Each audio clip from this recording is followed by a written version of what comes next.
The California Republican Assembly leader has just proposed splitting California into 2 states to protect rural voters who will be silenced by Gavin Newsom's gerrymandering plan, which would essentially eliminate all Republican representation in the state.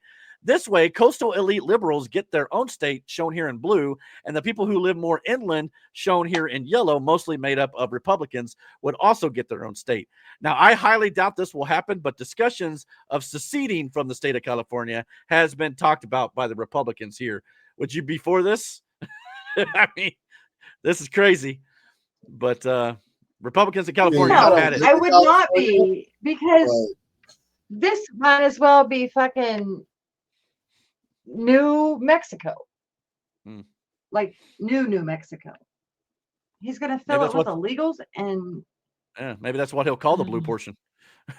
new, new and old California, old school California is in the yellow with all the people with common sense over there. I mean, that's the thing. I'm telling you, a preferably peaceful national divorce may actually be the only way to end and settle our differences here, so to speak. Here's one proposal I found online for what a nationally divorced map could look like. And to be honest, it's pretty much where the majority of each party already lives. Don't get me wrong. There are Democrats in red states and Republicans in blue cities. Because there's really, I mean, blue states are not really a thing. It's just cities. But for the most part, the blue parts show here are where the majority are Democrats. And the red is where the majority are Republicans. It's crazy to think that the lunacy we deal with largely comes from these very small areas of liberal echo chambers. The majority of the rest of the country simply does not see life the same way these 7 clusters of blue idiocy do. And some of these blue areas may flip red soon, like New Jersey. Elections were very close there in 2024. But yeah, just think about that. The upper west with, like Seattle and Portland. Then you got LA and you got San Francisco and California. Then you got, Denver and portions of New Mexico. Then you got Minneapolis, St. Paul. You got Chicago and Illinois. Then you got, the coastal areas over here with New York City, Pennsylvania cities and stuff like that. And then you got Hawaii. But other than that, the rest of the country is red. For the most part. Yes, there's little blue dots in Indiana, like here in Bloomington or, South Bend, or there's, I'm sure like Atlanta and Georgia's blue, but the majority of the state are all red. So everybody's just in that little pocket that is a city. So I think, yes, though, yeah. If Trump cleans up those cities, makes you wonder, doesn't it? Election, I bet we don't even have to worry about this, because even Chicago, with the right people voting, not all the illegals, not all the.